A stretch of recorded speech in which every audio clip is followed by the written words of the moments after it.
I went out and found a handful of statistics. I apologize for the amount of text, but I think these draw some good pictures about what's real out there.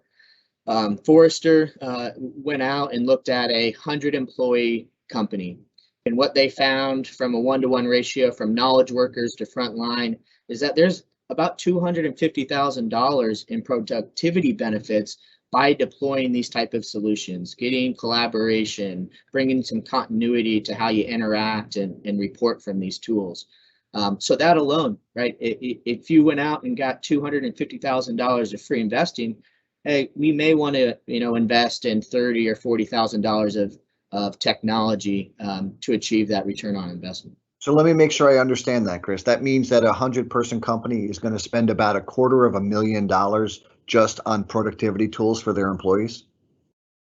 No, Rob, this is looking at implementing these tools.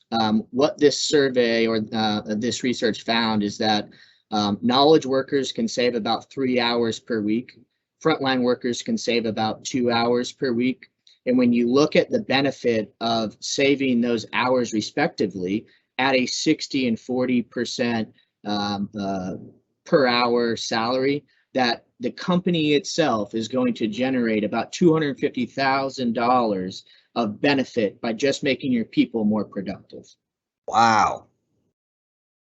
So big business here, right? And great benefits. And I think that's why companies like ourselves and other technology companies are really trying to help small to medium-sized business understand this benefit and start to, lay out what systems and how do I get to this.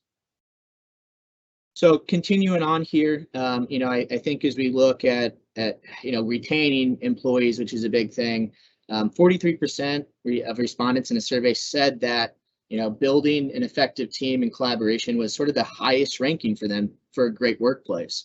That actually followed the aspect of health and well-being, right? So employees, and especially as you get into the younger generations, this is a very important thing as they consider moving positions or changing companies.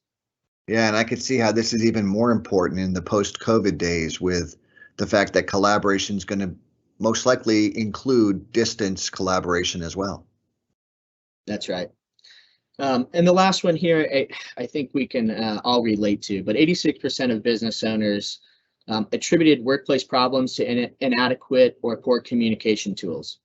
We all know how frustrating it is when it takes someone 3 or 4 days to get back to you when you needed it the day of, or when you're working on documents on your individual computers and you're constantly having to spend hour after hour reconciling that into one, right? So making sure that these tools are in place just increase the culture of the business.